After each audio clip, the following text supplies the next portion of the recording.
This is Chthonia, the world of the dark feminine.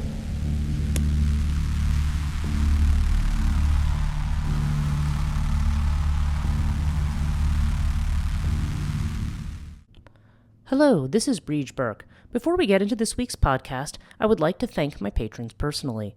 Polity, Jan H., Tanya T., Jeffrey B., Gabby, Helen M., Sunny H., Scott K., JRM, Susie G., B. Lupita, C. Roberts, DS, Jake B., CDV, Ali, V!V, Mary Beth R., Ida B., Eric N., Tana, May, Christine F., Alex C., Samantha G., Alcanet, Teddy O., and Desi Ray.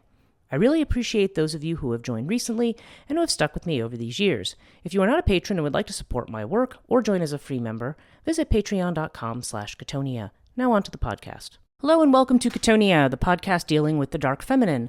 I'm Breege Burke, and our subject for this week is going to be the god Hermes, or Hermes. I have said Hermes. That is the way I was taught to say it in grad school by my main instructor of myth and psychodynamics and all of that.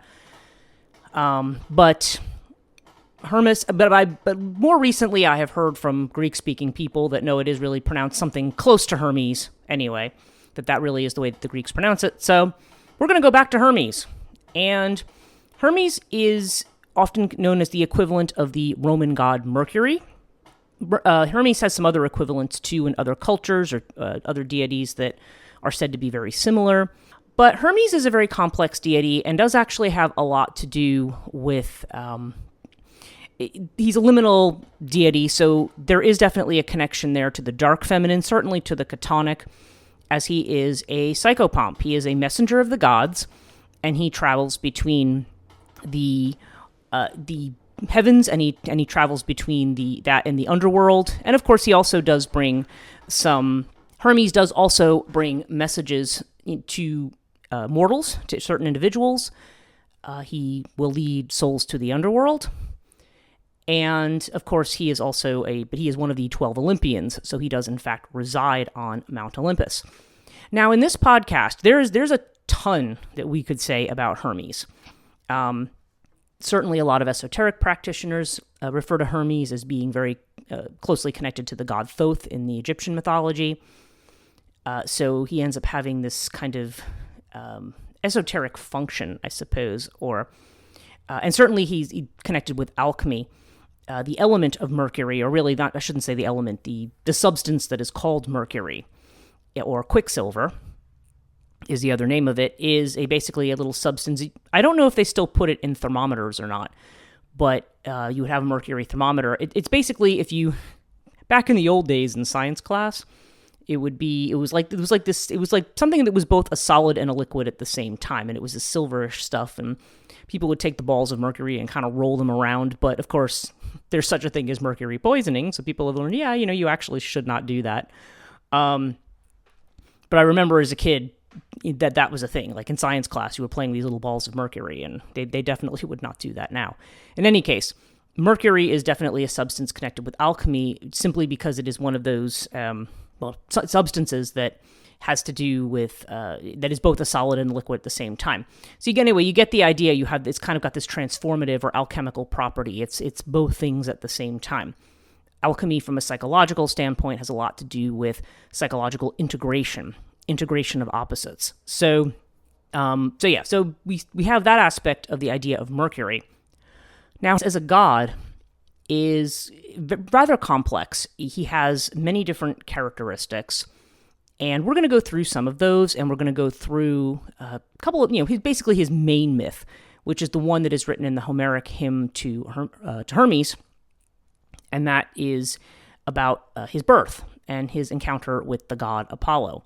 And it's a rather amusing story. Now, I was reading through the Homeric Hymn. It's hymn number 4 to Hermes, and it's quite long and detailed, and some parts of it are a little distressing because he picks up a little tortoise eating grass and says, "Oh, I'm going to use your shell," and just basically kills this poor tortoise, and they describe in great detail. I'm like, ew, don't describe that. I don't want to hear that. But in any case, so yeah, we're not going to read the hymn, the translated hymn word for word.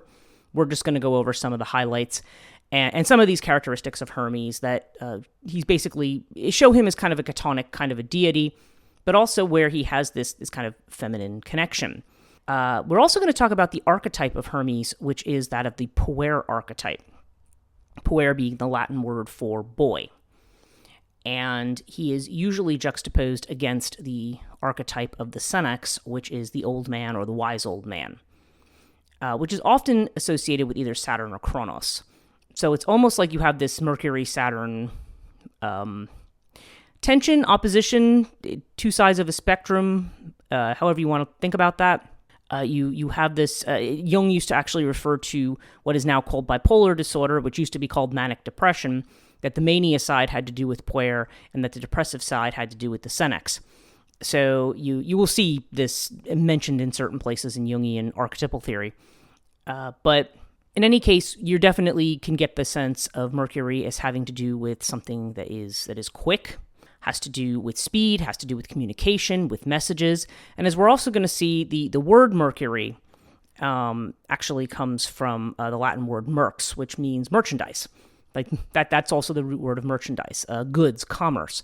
So Mercury also tends to be associated with business and business practices and anything dealing with the merchants, the merchant class, or the way that people do business. So there's quite a lot here.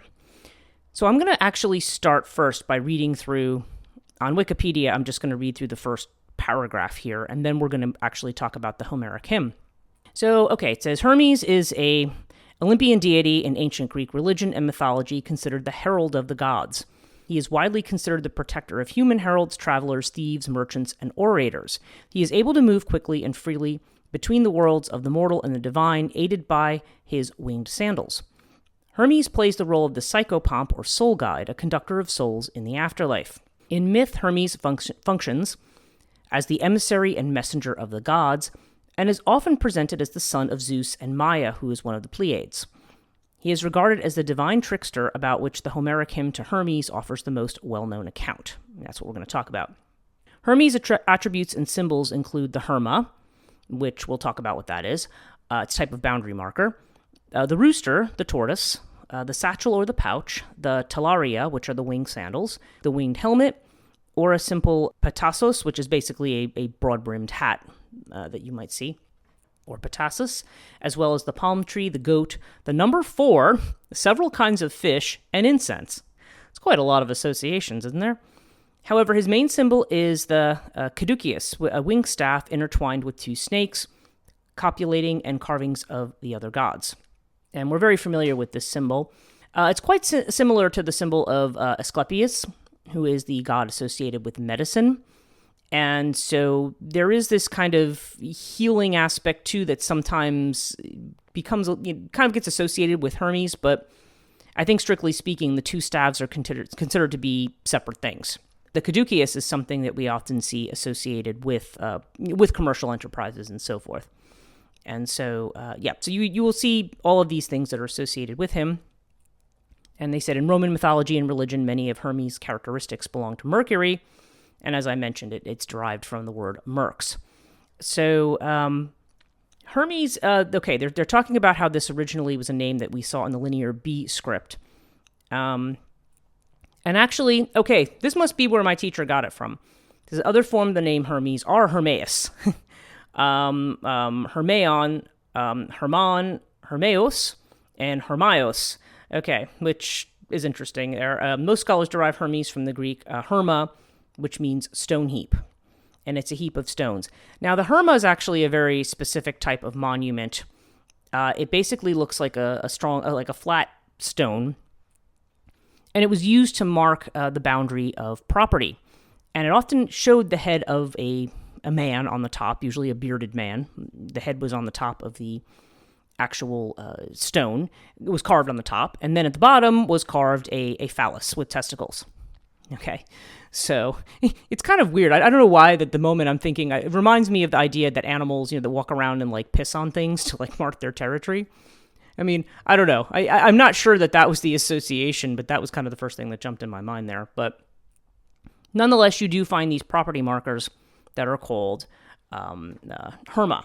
And so that's where we have Hermes.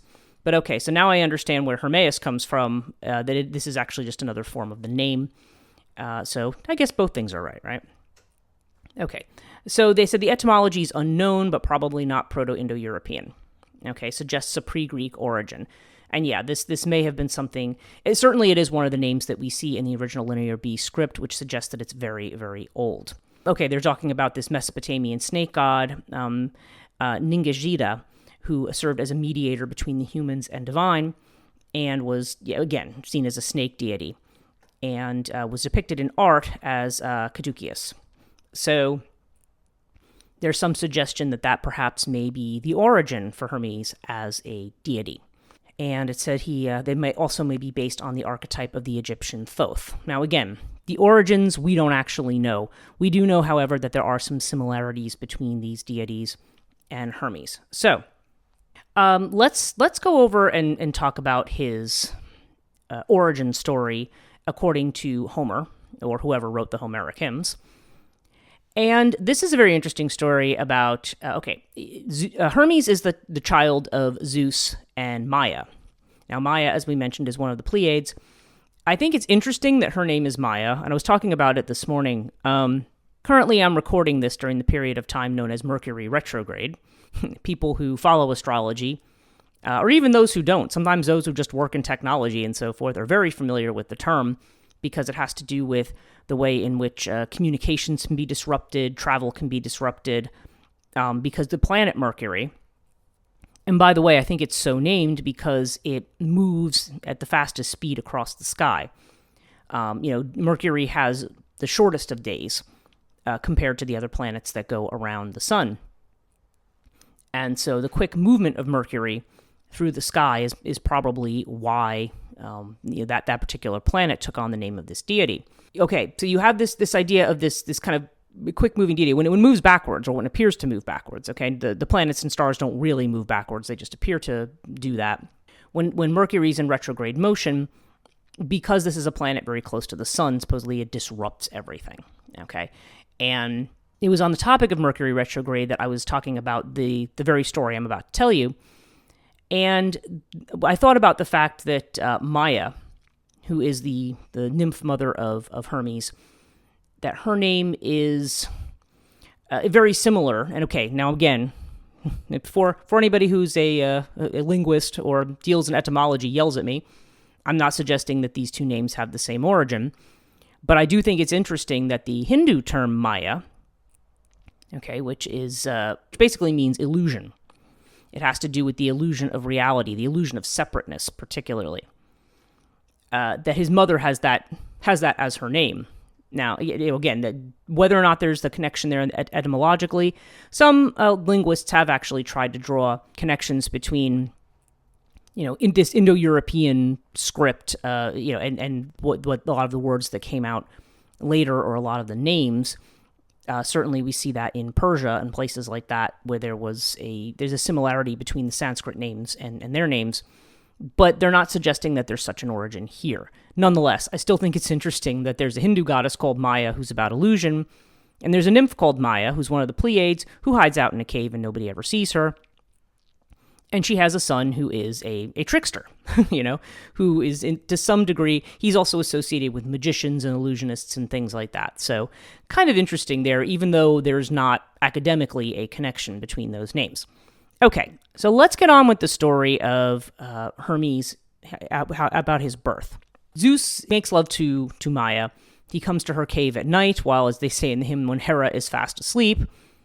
He sneaks away and goes into the cave, and he mates with Maya. Now, she's not a very social nymph. She hides out in her cave. She doesn't come out very often.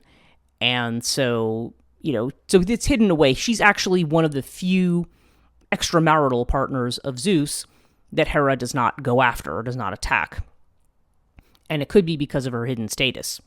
I mean, I don't know. It's an interesting question as to why that never happens. That's a separate side topic that one could get into. But nonetheless, okay, so she has this child, and his name is Hermes. She calls him Hermes. Now, Hermes is barely hours in the cradle when he gets up and he decides he's going to go on an adventure. And he's excited, and he goes out into the world, and that's where he runs into this turtle. And he says, hey, Mr. Turtle. Like, I don't even know if he knows it's called turtle, but he picks it up and he, says, he kind of looks at his shell and, oh, what a nice shell you have and everything. So he takes him back. He basically, like I said, lops the legs off the turtle and, scoops out his innards. And I'm thinking, oh gosh, that's that poor turtle. But of course he says, he's going to praise the turtle and give him a status and so forth, and that he will not have suffered in vain and so on and so forth. I don't know. Seems a little psychopathological to immediately grab an animal and start killing it, but remember, we're not dealing with people, we're dealing with gods. So he takes this little turtle home, he does this, and then he actually takes string. I'm not clear if it's actually from the turtle's guts or if it's from an ox. There's the idea that he uses kind of a piece of an ox hide or something to put over the shell. And he basically makes a lyre. It's a guitar-like instrument, and he ends up stringing it, and he plays little songs on it, and he sings, and so he's made himself this nice little instrument, which he keeps in his cradle. Then he decides that it's nighttime and he's hungry, so he goes out as the sun goes down, and he goes to where the cattle of the gods are kept. And particularly, we see this as being connected to Apollo. Now, whether it's Apollo being connected as the one responsible for the herd, or whether these were Apollo's specific cattle, in either case, we see Apollo as having a responsibility for these cattle. And so Hermes goes out, and he decides he's going to take 50 of these cattle. So he takes 50 of these kind for himself. And what he does is he manages to make it kind of reverse their hoof marks. He has this very clever way of doing it to make it look like, the cattle are basically being, he makes them march sideways, I think, and then he kind of makes it look as though their hoof marks are moving backwards. And as he's doing this, he passes a farmer in the road, and he says to the farmer, "Hello, old man, you didn't see anything here." And he says, your vineyards will be fruitful, and, your crops will be great, and then, and you did not see a boy marching these cattle backward, So he takes and he hides these cattle. And now when Apollo discovers that these cattle are missing, and of course his mother is kind of like, "What are you doing?" His mother's like, you're going to get in so much trouble. Well, in any case, Apollo comes along, and he notices these missing cattle, and he notices the footprints, but he notices he's just baffled by the fact that they seem to be going backwards. So he runs into the same farmer, and he says, "Well, the farmer says, well, my eyesight's not very good, but I thought I saw a child with these, kind of walking with these cattle backwards." And eventually Apollo figures out that this is at the cave of Maya. So he goes in, and he confronts this infant who's now all curled up in his cradle like he's asleep, and he's just like, "Yeah, don't give me that." And Hermes denies it. He denies it to him, and then he denies it in front of Zeus, too. And they said that the way his head moves and everything, you can tell he's kind of, being very glib and very deceptive. But Apollo is furious, and doesn't agree that he's just so. I think what they say in the hymn is that he's more angry that Hermes is lying about stealing the cattle than even the idea that he stole the cattle. So he's brought before Zeus, and then this is kind of a matter to be settled between them. And so Zeus says, "Look, you've got to give him back those cattle." So he agrees. He goes and Apollo's like, how did you manage to do this? He's just kind of this little infant managing to take these cattle, and the way he hid them in this cave, he was very clever. Okay, so Apollo is just kind of he's irritated, but he's also astonished at the same time. So apparently he tries to bind Hermes in some way, but the bonds break free, and they actually kind of start growing into this kind of almost contraption or whatever that comes up out of the ground around the cattle. And Apollo's really amazed by this. But then Hermes gets out his little lyre, and he starts playing and singing on it. And Apollo loves it. And finally he says, "You know what? Maybe you and I could be friends. Maybe we could make an exchange here." So Hermes decides to give the lyre to Apollo so that he can play. And that is actually an instrument we frequently see associated with Apollo. It's stretched out on, it looks like it's on a pair of horns, actually, where you have this kind of stretched out in the middle. But he gives him this lyre that's made from this tortoise shell. And Hermes, in return, He asks for the gift of prophecy, and Apollo says, well, there's 3 women who taught me, and they can teach you. And he also receives the Chthonia. He receives this staff. And actually, Apollo suggests that Hermes can be the one who looks after the herd. So Hermes eventually, when Zeus sees that the quarrel is settled, and he's pleased about this, and he says, okay, that's good. Hermes is then given this kind of role as the messenger of the gods. Hermes is often portrayed, he's wearing either a winged helmet or one that looks like this hat, as we had mentioned, and he also has winged sandals, and he carries his Chthonia. That's a staff that you will only see. So in any statuary of Mercury or of Hermes, this is what you will see. Okay, so what have we established from this story? Well, first of all, you've got Hermes. He's this little baby, but even as a baby, he's very, very tricky. Now, the fact that he is a baby and does all of this, I think, is very important, especially when we're talking about the archetype of the Puer, because the Puer is basically the child archetype. Now, you notice that it's the archetype, it's for boy, and people say, well, there's a Puella archetype too, right? There's an archetype for girl.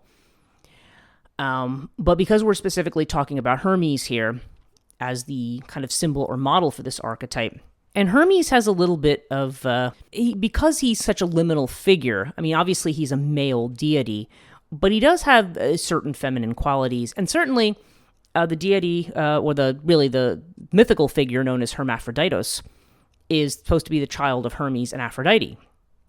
Now, there's no story about the mating of Hermes and Aphrodite, just simply that you see Ovid mentioning this beautiful child, okay? And obviously this is a story probably originally in the Greek, but we see it in Ovid's Metamorphoses, where he's originally just a very beautiful and very effeminate young man.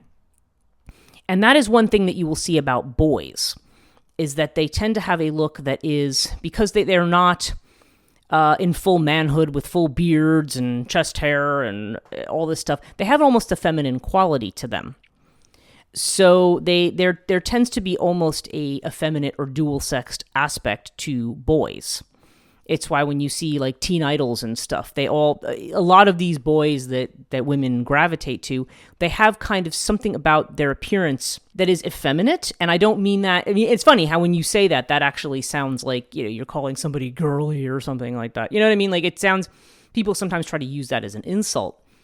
But it's interesting how the ones who are the pop stars that everybody looks at, they tend to have that kind of boyish, youthful look that is kind of not quite fully masculine yet, even though they may be men in terms of having gone through puberty and all the things that happen to men when they go through puberty. Although, if you think also about the eunuchs who are castrated, like the Galli and the ones who are castrated, or even in the medieval period when you had young boys who had these beautifully high voices, like we see Hermes having here, they would castrate them because once their male organs kind of drop, that's when they start to have the deepening of the voice, and their voices crack. So sometimes they would castrate them so that their voices would remain high. So you understand what I'm saying here. There's still kind of a almost feminine quality to these boys. Now, the Puer archetype is also known as the child archetype. And Jung talks about the child archetype. It's got several different qualities. It first of all, it represents the past, the present, and the future. And it is smaller than small and bigger than big. Okay. Frequently in hero mythologies, the divine child archetype, this child is a threat in some way to the established king or established order. Usually it's somebody who is either an uncle or a father or serves some kind of a role like that where the child is considered to be a threat and needs to be gotten rid of. But the child as an archetype tends to show up in dream imagery and so forth as representing our potential, or as representing that side of us that wants to be playful and wants to be imaginative and excited and has ideas. That is the positive side of the Puer archetype. The Puella archetype has a few different things about it, but this is generally considered the archetype of the child. And then there are offshoots of that, like the wounded child, and there's other things that you could get into there. But the Puer generally represents that energy, that quickness of youth, that ambition, because that's the other thing you see in this story of Hermes, is that he's ambitious. I'm going to go out there. He already goes out there and makes himself a musical instrument. He's only hours old, and he's stealing cattle, and he's making up stories. I mean, he's absolutely this very kind of glib kind of figure. In fact, it does make me think too, when I think about the mythology of the snake. Okay, and it's interesting because I think in India it was recently like World Snake Day. Snakes are very much revered in India, the Nagarajas, or the Nagas, and they are a class of very wise beings. But in the West, we tend to look at serpents as being cunning and deceptive. So it's interesting that he carries a staff with two serpents, and that he may have this connection to this earlier Babylonian serpent god, from the Mesopotamian region. And it does make you wonder if some of these associations are connected in terms of how we tend to see that which is snake-like as being something that is deceptive or, seductive or deceptive, or, like the idea of somebody who behaves like a snake is somebody who's trying to manipulate or deceive you.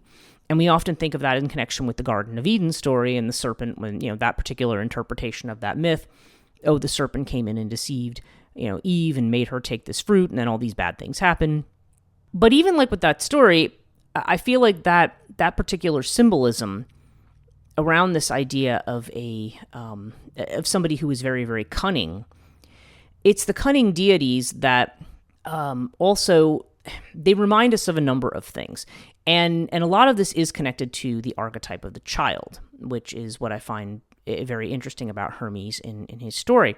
Because, children, for one thing, are innocent in a lot of ways. Although there's the suggestion here that maybe they're not. There's a lot of people who will tell you that they don't think kids are really that innocent.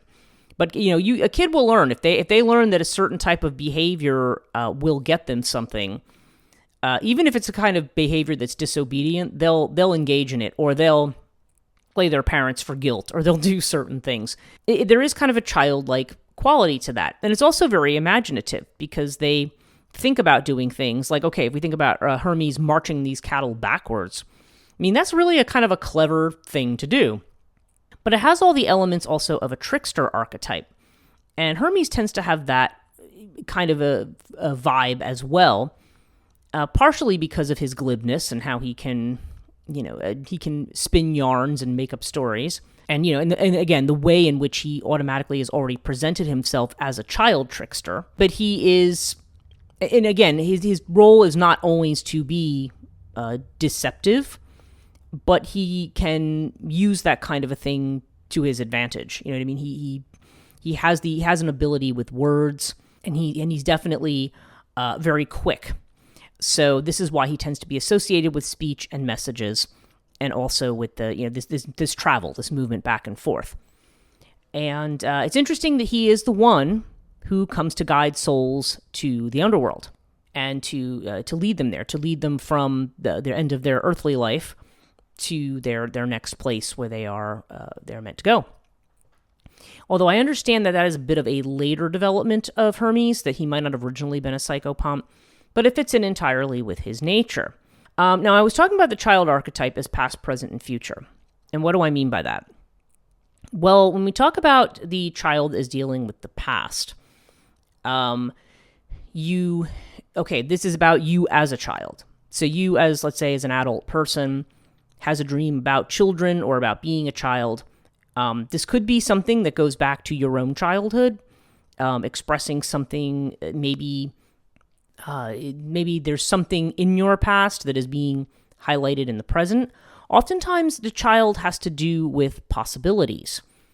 So this may be about either you're being in a new beginning or a new phase, or it may just be about you exploring your possibilities for something, right? You have this child, it represents potential and possibility. Now, the child represents the present in the sense that it may represent your current hopes and dreams. And I can't remember if it was Jung that gave this example or just someone else trying to explain it.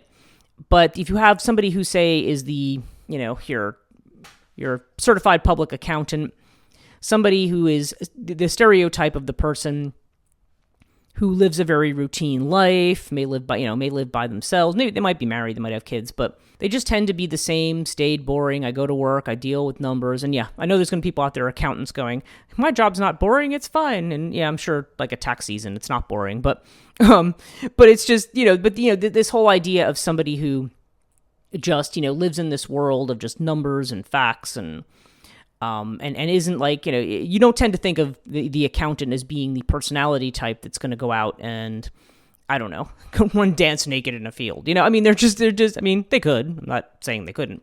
But if you just think about the stereotypes that are often presented. So if you take somebody who literally has that kind of a personality type, and that person goes and dreams, and if they dream of children, this may be, Jung would have seen this as maybe being compensatory. Like there's the idea that, okay, they're living this very, rational, realistic adult life that's not very imaginative, I suppose. Maybe that's the best way to explain that.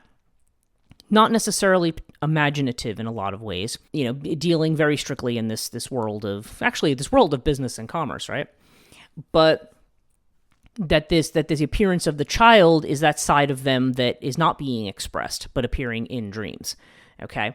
And it can represent the fact that if you dream about children in this way, it does show that there are still dreams and possibilities and perhaps things that still need to be developed.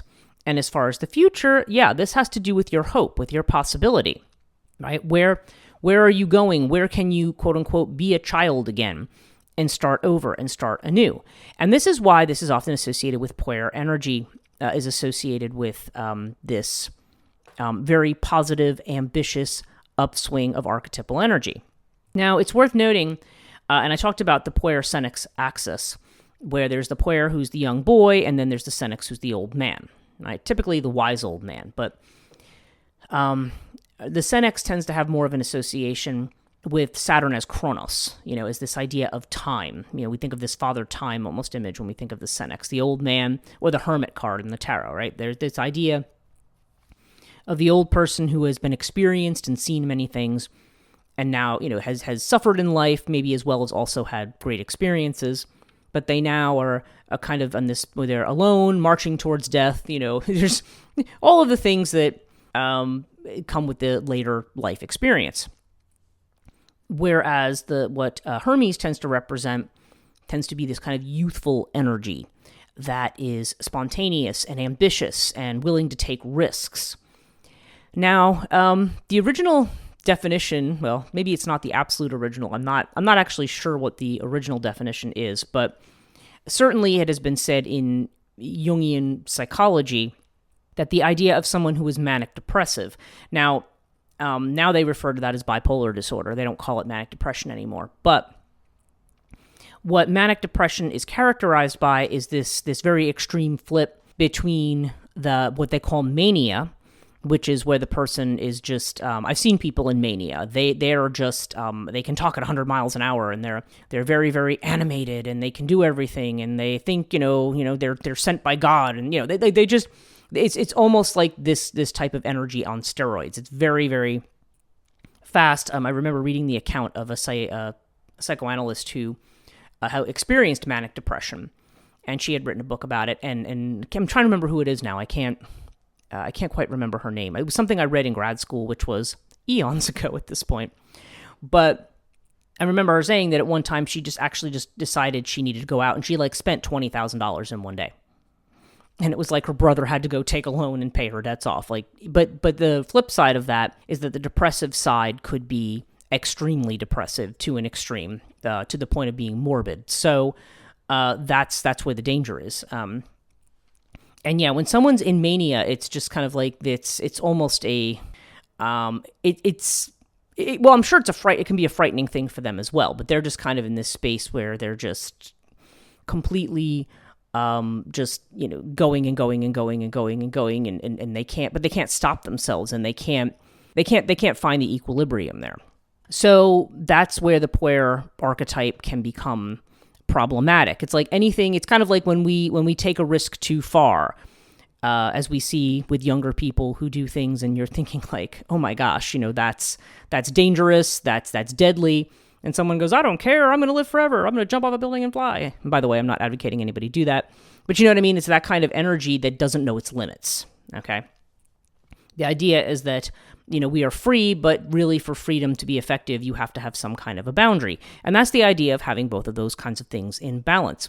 The Senex, the wise old man, the one who has the wisdom to know what the limits are. So Mercury tends to represent the other side of that.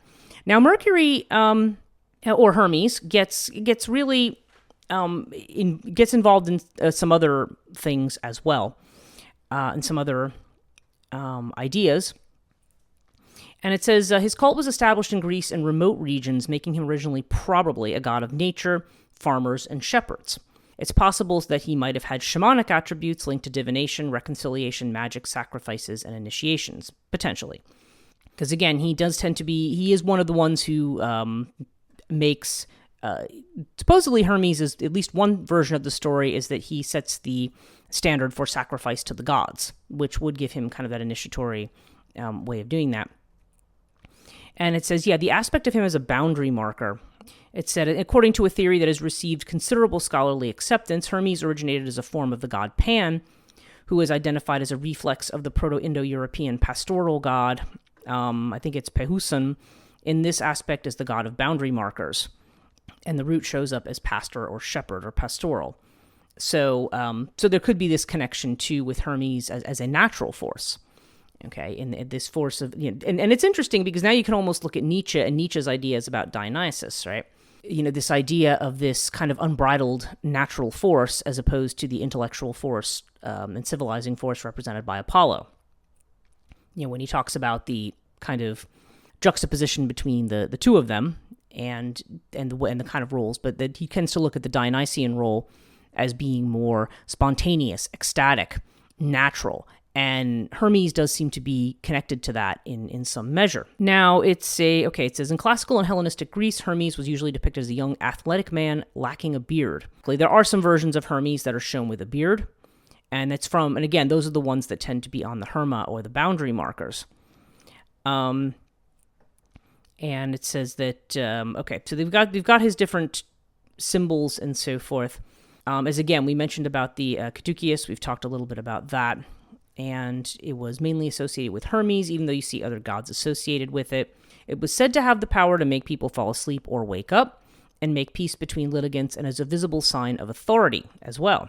A similar appearing but distinct symbol is the rod of Asclepius, associated with the patron of medicine and son of Apollo, Asclepius, which bears only one snake. Okay, so that's the difference. The one with Hermes has two snakes. The rod of Asclepius only has one. So his sandals, which are called pedila by the Greeks and talaria by the Romans, were made of palm and myrtle branches, described as beautiful, golden, immortal, made by sublime art, able to take the roads with the speed of wind. Originally, they had no wings, but in late artistic representations, they are depicted. Okay, in some cases, the wings spring directly from his ankles. So, nonetheless, we see him as this kind of spirit of the air, and is having to do with movement. There's some of the other stories about him. There's many stories about him appearing, either Hermes or Mercury, to bring certain messages to humans. Now, there's two or three that come to mind immediately. One is in the case of the Odyssey, where when Odysseus and his men come to Circe's island, and she turns them into pigs, turns his men into pigs. And so he has to go confront Circe, but Hermes appears and gives him a plant called the moly plant, which is given to him so that it will ward off her spells. So, we see this kind of magical connection here. So, because he has this moly plant, Circe's attempt to turn him into a pig fails, and so she, changes tack, and instead she seduces him, but she also ends up being his helper. So, in that sense, if we think of Circe as representing an anima figure, Hermes is an interesting figure who can take the poisonous charms, say, of the seductress and turn them into something that is valuable or helpful, right? Through his magic. He has this kind of ability to lead people across certain boundaries or to achieve certain things, which becomes. There's a lot you could probably think about there in terms of what that can mean, and the way that he would appear in certain things. He's there to do the will of the gods, and he's there to lead. He's almost like the ultimate guide of the soul, who, when things are, perhaps chaotic or in crisis or under control, out of control or out of balance, Hermes is the one who comes in and knows what's required to balance the situation or to shift the balance of a situation. So yeah, as a fertility god, he was understood as a Chtonic deity. Also had an aspect related to fertility, with the phallus being among its major symbols. The inclusion of phallic imagery associated with Hermes, placed in the form of a Herma, as we said, was a symbol of the household's fertility and male potency. And think about that again, if you think about the potency of a young man, the whole concept of the man who sows his oats, right? That there's definitely a strong fertility association there. And yeah, I mean, probably in the video version of this, I will have some examples of Herma that you can see. Some of them have phalluses attached, some don't. But they are there to mark boundaries. And sometimes the boundary markers were just simply a carved phallus. Other times they were these stone monuments with a head and with a phallus on them. It was okay. So we've got that idea. I was also talking about Hermes as a messenger. I'm kind of reading this and talking about this at the same time, so I don't want to be too disorganized with this. But I also think of Hermes is also the one who comes to Theseus and takes him away from Ariadne. And Athena sometimes also works in tandem with him as well. But there's the idea that, no, you need to move on and do the next thing. He tells Aeneas that he has to leave Queen Dido and move on to his destiny in Italy. So he does appear as the one who brings the sign that you need to, get up and move on. You cannot stay in this place where you are. And it's interesting because it often means leaving a relationship that person is not meant for. Hermes or Mercury will show up and say, no, it's time for you to, you have different things to do. You're not going to do this. So this idea of him is kind of leading you down a particular pathway or having you cross a certain threshold when there may be some reason that you are tempted to stay behind. Okay. The other story I think of comes from Ovid, and that's the story of I'm going to say Deucalion and Pyrrha. The story of Bacchus and Philemon. And this is where Mercury and Jupiter, so this is like Zeus and Hermes, go to... They basically go door to door in this village. They're looking for hospitality in this town. I want to say it's Lycaon, but I'm not entirely sure. I'd have to go back and look at the Ovid text again. But they go there, and basically they're turned away at every door. Like, they're not offered hospitality. And as I've said many times, we know hospitality is kind of a base virtue of the ancient Greeks, and presumably here of the Romans as well. But there's this idea that this town is corrupt and will not honor the stranger, will not offer hospitality. And so they show up at the house of this couple called Bacchus and Philemon, this little poor couple who welcomes them in. I mean, they don't have much to offer them. It's like, like whatever their equivalent of like beer or meat and cheese, and or they have like cheese and vegetables or whatever. And then their guests, one of them does something to make one of them realize that their guests are actually gods. And then they immediately run around, like they try to grab their one goose to sacrifice, and they're like, no, you don't have to do that. They basically just said, you're showing the kindness and hospitality that people should have, all of your neighbors, because they do not honor these rules, they're all going to be destroyed. And in fact, they look, and a flood comes in and actually wipes out all of their neighbors, which makes them sad. But their house is left, and they're given a wish of whatever they want. And of course, their wish is to always be together, even after their death. So it's granted. They are made, a priest and priestess of the temple of the gods. Their house is turned into a big, beautiful temple. And then when they die, they turn into, there's a tree. They become two trees where the arms are twined together. So this is another story that involves Mercury. And again, so in this case, there's almost a moralistic bent to it. Coming to maybe almost test people in terms of their how much they care about others. What do they have to do with their community? How well are they equipped to deal with the other? When the stranger comes, how do you treat the stranger? Kind of an interesting story when we think about stuff that's going on right now. But these are just some of the stories that I can think of off the top of my head that are associated specifically with Hermes or Mercury as a messenger. There are many, many others, because he's obviously in many myths. Yeah, so we see him potentially as a messenger god, as a shepherd god. He's a herald. I'm just looking through some of these other things to see if I've missed here. Yeah, there's a lot of individual associations that I don't want to get into here, because we could go on for quite a long time. It is worth mentioning, I think as I mentioned earlier, about Mercury and its connection to alchemy, as Mercurius being this kind of figure or kind of essence, this kind of name that you had for this element or whatever that was going to allow the alchemical process to happen. And of course, the alchemical process is always represented as turning base metals, or sometimes even shit, into gold. And that's interesting. So if we think about that, and if we step back and think about that archetypally, and if we think about what we've just said about the whole idea of the Puer, of the youthful energy of the young boy, or the young girl, although again with Hermes we tend to talk about him as the boy, you can realize that the idea is that there's always this kind of this drive, like this drive in nature, this erotic fueling that keeps things going, that keeps us motivated, that keeps us ambitious, that it strives to make us use our minds and our natural faculties in creative ways. And it's interesting that, and I think that Puer energy is something that it's present in all of us. We may have times when we feel tired or overwhelmed or overworked or depressed or burned out or anxious. And the energy of the Puer, the energy, this kind of Hermes type energy, is the thing that can keep us, can make us think about new solutions, to make us innovate. If you want to talk about, I'm thinking of what they call Hegelian synthesis, right?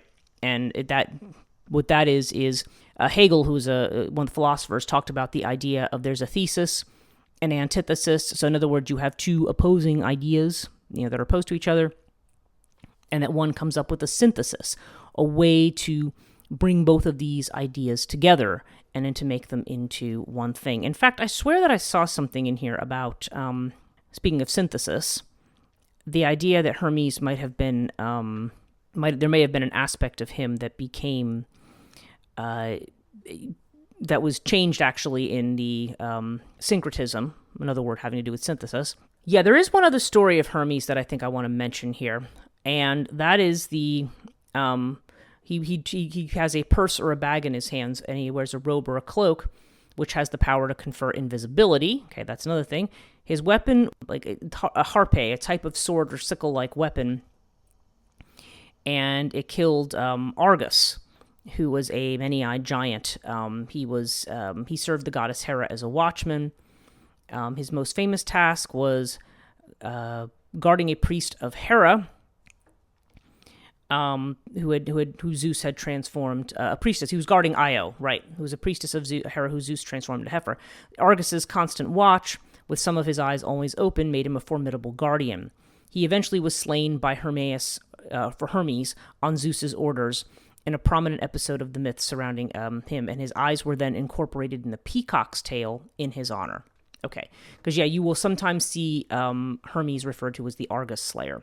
Yeah, so we've got this. Hermes tends to represent all of these things that not only represent speed of thought, the quickness of mind. If you follow astrology, the third house, which tends to be connected with Mercury as a planet and the energy of Mercury, which is very much akin to the mythological characteristics of Hermes, / Mercury. You realize that this is something that has to do with things that are local. It has to do with receiving messages. And it also has to do with simplifying things, like taking that which is like the deeper knowledge, perhaps, of the ninth house, which is often associated with Jupiter, but it does kind of have this, I don't know. It has to do with this deep wisdom and knowledge that you could also see as a little bit Saturnian.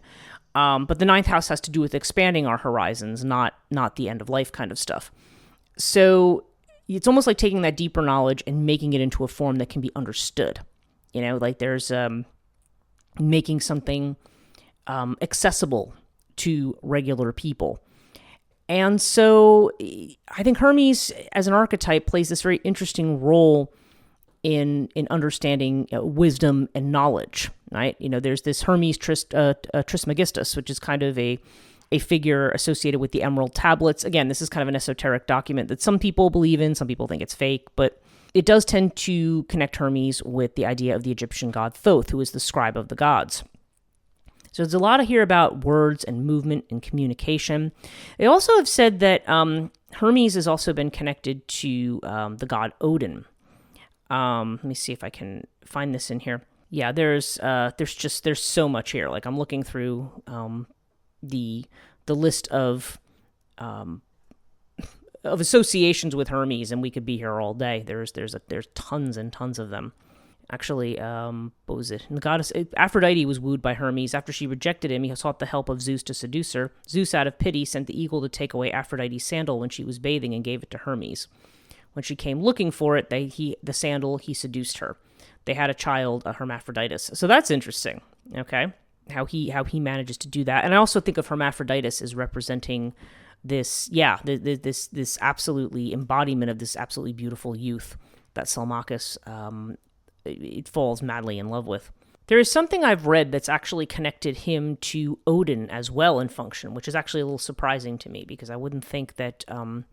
I might think of him as maybe having more of a connection to Loki rather than to Odin, but he is actually considered to be. Many of his characteristics have been said to be similar to that of Odin, and I was trying to find some notes on this because I know I had seen it, but now I'm not finding it. In any case, Hermes festival was the Hermea, which was celebrated with sacrifices to the gods, athletics, and gymnastics, possibly been established in the 6th century, but no documentation before the 4th century BCE survives. However, Plato said that Socrates attended a Hermea. Of all the festivals involving Greek games, these were the most like initiations because participation was restricted to young boys and excluded adults. So, okay, again, we have this strong Puer association. And we think about the idea of young boys with their teachers in ancient Greece. It's interesting to me. I just feel like Hermes, he's a masculine figure, and in no way is he portrayed as being feminine exactly, but there's a femininity to him that has to do with this desirability of young boys, to both women and to men, apparently, or to both girls their age and to boys. There's something about them that fresh-faced, youthful kind of thing that, I don't know, maybe it makes it easy for girls initially who are, perhaps going through puberty to project some of their own soul image onto somebody. You know what I mean? It's the feminine is something that they can connect to and can relate to in some way, regardless of what the boy is actually like as a person. But there's just something about that youthfulness that I don't know, that tends to give us hope. It's this idea of setting out new, maybe inexperienced in some ways, but willing to go out and to learn and to experience life, really. So Hermes is kind of a force that's almost akin, as far as I'm concerned, to Eros in some way, or to some kind of primordial drive to not only to use the mind, but to act. So he's very masculine in that way. There's this idea of rationalization, intellect, mind, but he also has this kind of liminal quality to him that makes him also connected to the Chtonic realm, also connected to this aspect of the male that is, actually more youthful and in some ways more effeminate. So, I don't know. Interesting thoughts about Hermes. I'm curious to know what yours are. I'm probably going to end it here because this is, like I said, this is a subject where we could go down a rabbit hole, and we could go down, there's a lot of different myths associated with Hermes that we could go through, and I'm just taking a quick look. His lovers, he's had a number of lovers. yeah, I'm just kind of reading through this, and I'm like, most of these are ones that I've, they're either very minor myths, or they're the ones that I've actually spoken about. Hesiod talks about him in Works and Days, when Zeus ordered Hephaestus to create Pandora, which we talked about Pandora.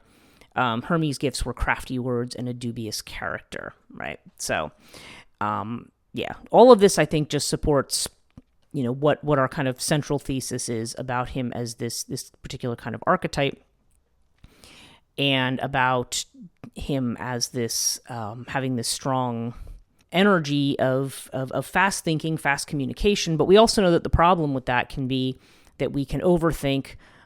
We can have sleepless nights. We can over worry about things because our level of analysis just kind of goes well beyond where it needs to be. But Hermes represents a kind of flexibility, I think, too, as he is able to move between different worlds and different scenes. So I think there's something to be learned there about the nature of thought too.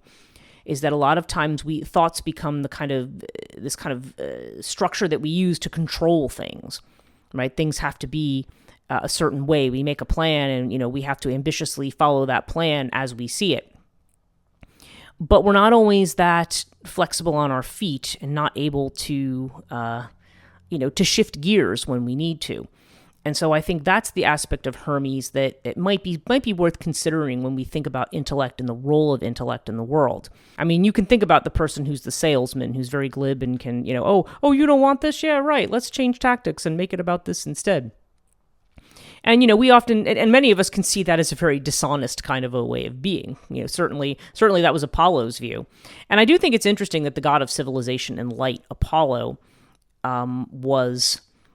the thing that put him out so much was this glib little child, because Apollo, to a certain degree, represents this modicum of control. It's the order of civilization and the knowledge of the future, right?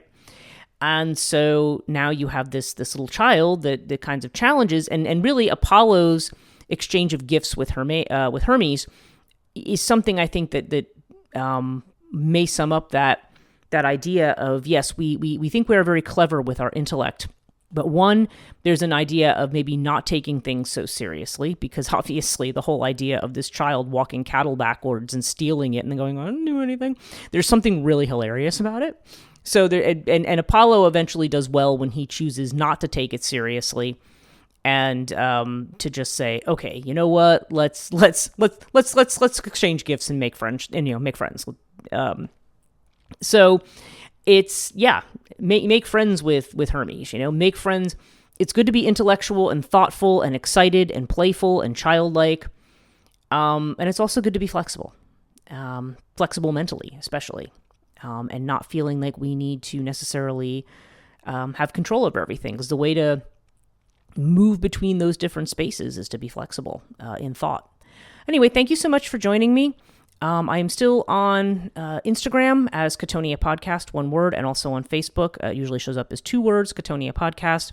If you're watching this on YouTube, then you know that I have the Chthonia YouTube channel. I will have more information on what's coming up with Chthonia towards the end of this year, so if you can stay tuned for that. Right now, I do have a Patreon, which you can also join for free, patreon.com/Chthonia, and I will... But I try to give updates on things that I'm doing, although I do have a membership tier there as well. But there's going to probably be some changes to that coming up, but I will get into those in either on social media and on Patreon. So thank you so much for joining me, and we'll see you in the next episode.